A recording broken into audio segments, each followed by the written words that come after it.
Salut à toute l'équipe en studio, je vous espère en bonne santé. Que vous soyez auditeur ou internaute, soyez donc les bienvenus dans votre chronique La Bonne Nouvelle. Après avoir donné une parole du Christ aux personnes touchées par le cancer, ainsi qu'aux familles éprouvées, dans cette session nous voulons soutenir les aidants. Cette chronique est spécialement pour vous. Quel que soit votre âge, votre lien familial, votre statut social, vous vous retrouvez de manière diverse, variée et régulière à accompagner une personne en difficulté dans sa santé ou en faisant face seul aux circonstances de la vie. Donc vous êtes un aidant. En premier lieu, chers aidants, recevez nos félicitations pour le travail effectué jusqu'à présent. Nous dirons même plus, vous méritez des applaudissements, oui, vous méritez ces applaudissements pour l'amour manifesté en action et en vérité. C'est ce que Jean affirme dans sa première lettre au chapitre 3, verset 18. Petits enfants, n'aimons pas en parole et avec la langue, mais en action et avec vérité. Chers aidants, vous avez entendu l'appel lancé par l'aider. Il n'est pas bon que je sois seul. Et votre analyse a été donc la suivante. Il n'est pas bon que cette personne soit seule, je l'aiderai. C'est donc une définition et une démonstration donc d'amour que vous effectuez. C'est un pilier de l'humanité, aider son prochain.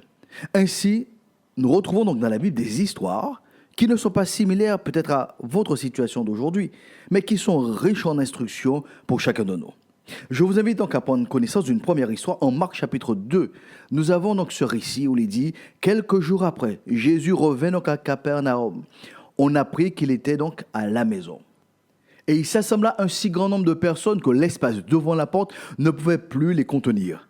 Il leur annonçait la parole. Des gens vinrent à lui, amenant un paralytique porté par 4 hommes. Comme ils ne pouvaient pas donc l'aborder à cause donc de la foule, ils découvrirent donc le toit de la maison où il était. Et ils descendirent par cette ouverture le lit sur lequel le paralytique était couché. Jésus, voyant leur foi, dit au paralytique, « Mon enfant, tes péchés sont pardonnés. » Je te l'ordonne, dit-il au paralytique, lève-toi, prends ton lit et va dans ta maison. Et à l'instant, il se leva, prit son lit et sortit en présence de tout le monde, de sorte qu'ils étaient tous dans l'étonnement et glorifiaient Dieu, disant, nous n'avons jamais rien vu de pareil. Waouh! Une seule question s'impose. Et si les aidants n'avaient pas osé faire descendre leur ami par le toit? Comment donc ce paralytique aurait-il obtenu sa guérison miraculeuse? Madame, monsieur, si vous n'étiez pas engagé, impliqué auprès d'une personne qui ne bénéficie pas des mêmes aptitudes d'avant, quelle aurait été la situation d'aujourd'hui de cette personne? Si vous n'étiez pas présent régulièrement, le traitement n'aurait pas eu le même effet. Les démarches administratives se seraient donc accumulées. Voyez donc, madame, monsieur, cher aidant, vous jouez un rôle capital pour l'amélioration donc de la santé et de la situation de cette personne. Nous connaissons bien l'histoire du bon samaritain en Luc chapitre 10. Il nous est dit dans cette deuxième histoire, un homme descendait de Jérusalem à Jéricho, il tomba au milieu des brigands qui le dépouillèrent, le chargèrent de coups et s'en allèrent le laissant à demi-mort. Un sacrificateur qui passait par hasard par ce chemin, l'ayant vu, passa outre. Un lévite arriva aussi dans ce lieu, l'ayant vu, passa outre. Mais un samaritain qui voyageait, étant venu là, fut ému de compassion lorsqu'il le vit. Il s'approcha et banda ses plaies, en y versant donc de l'huile, du vin, puis il le mit sur sa propre monture, le conduisit à une hôtellerie et prit soin de lui. Le lendemain, il tira donc 2 deniers, les donna donc à l'hôte et dit, « Aie soin de lui et ce que tu dépenseras, de plus, je te le rendrai à mon retour. » Lequel donc de ces 3 te semble avoir été le prochain de celui qui était tombé au milieu donc des brigands? C'est celui donc qui a exercé la miséricorde envers lui, répondit donc le docteur de la loi. Jésus lui dit, « Va, et toi, fais de même. » S'il est vrai que la vie ne nous fait pas de cadeaux, il est certain que la vie nous réserve de bonnes surprises. Heureusement qu'il y a encore et qu'il y aura toujours des gens de bien qui transcendent les barrières, les clivages et qui osent faire le bien. Un enfant scolarisé envers Un parent déficient ou malade est un aidant. Un époux qui soutient donc son épouse ayant donc une défaillance dans sa santé mentale est un aidant. Des parents au chevet d'un enfant dont l'autonomie est freinée sont aussi des aidants. Au-delà du cercle familial, il y a des amis, des connaissances, des anonymes qui assurent donc la fonction d'aidant. C'est donc un enseignement, voire des enseignements que cette parabole donc, du bon samaritain donc, nous dispense. Que donc mes ressources, mes connaissances sont donc destinées à faire le bien donc à autrui. Elles doivent élever, hisser une autre personne dans sa situation actuelle. Question, qui n'a jamais eu besoin d'une aide dans des moments difficiles? La réponse est simple. Même le Christ a eu besoin de l'aide de Simon de Cyrène pour porter sa croix. Selon donc les déclarations de Marc au chapitre 15, au verset 21, il est dit « Ils forcèrent donc à porter la croix de Jésus à un passant qui revenait donc des champs, Simon de Cyrène, père d'Alexandre et de Rufus. Et ils conduisirent Jésus au lieu nommé Golgotha, ce qui signifie donc lieu du crâne, ce qui sous-entend que Simon de Cyrène est aussi arrivé donc à Golgotha. Nous avons d'autres leçons donc à tirer de l'exemple donc de Simon de Cyrène qui a aidé Jésus à porter sa croix jusqu'à Golgotha. Les aidants ont toujours une charge de travail supplémentaire, des modifications d'agenda, des retards sur l'heure prévue, des kilomètres supplémentaires à effectuer, une fatigue un peu plus grande que les autres. Je voudrais maintenant avoir un cœur à cœur, encore plus avec donc les aidants. Madame, monsieur, permettez que je vous pose quelques questions personnelles.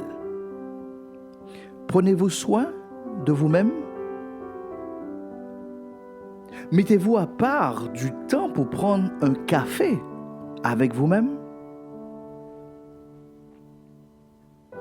Avez-vous un loisir, une activité physique régulière?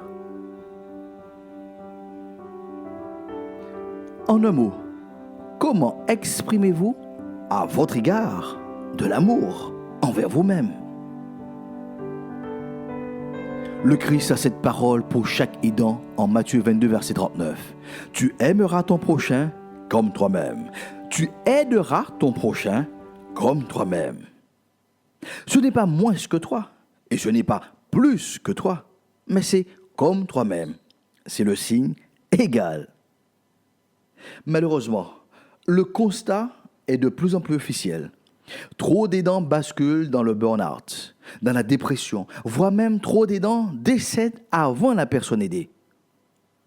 L'amour n'a pas pour vocation de nous détruire, bien au contraire.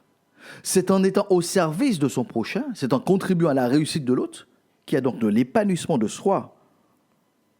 Cher ami aidant de la chronique La Bonne Nouvelle, si tu reconnais qu'il y a un déséquilibre dans la gestion de ton temps, que le suivi de ta santé n'est plus régulière comme auparavant, même que ta santé se fragilise, il est important que tu modifies le programme. Si tu veux continuer à être utile, à aider, à aimer, tu dois en bénéficier aussi, pour ne pas dire premièrement. Le Christ qui est le Fils de Dieu, il est venu sur la terre pour venir en aide. Bien plus que cela, il est venu en tant que sauveur. Oui, le sauveur de l'humanité a eu besoin d'une aide significative de Simon de Cyrène. Cela démontre aussi que dans cette affaire, l'humilité est donc importante. La personne en difficulté doit être humble pour accepter l'accompagnement de l'aidant. Mais l'aidant qui a besoin de souffler, il doit être aussi humble pour qu'il soit à son tour soulagé. Le Christ nous sert d'exemple en tout.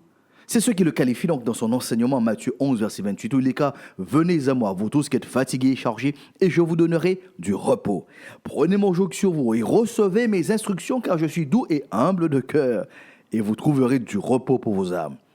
Car mon joug est doux et mon fardeau est léger. » Je terminerai cette session avec ce dernier point. Madame, monsieur, que pouvons-nous faire individuellement dans notre cercle intime? Que pouvons-nous faire collectivement pour proposer des sas de respiration, d'oxygénation aux aidants? Tandis qu'ils se retrouvent dans un ministère, un service que nous ne sommes pas en mesure d'accomplir, demandons-nous, cherchons et trouvons les actions qui leur permettront de maintenir donc la chaîne de la solidarité, de la bienveillance dans notre pays. L'appel est donc lancé. N'hésitez pas donc à faire part justement de vos propositions. C'est donc avec ce défi que nous mettons donc un terme à notre chronique La Bonne Nouvelle. Et que durant donc cette nouvelle semaine, saisissons donc les opportunités pour faire le bien envers tous. Tout en proclamant, la paix de Dieu soit avec vous pour une meilleure saison.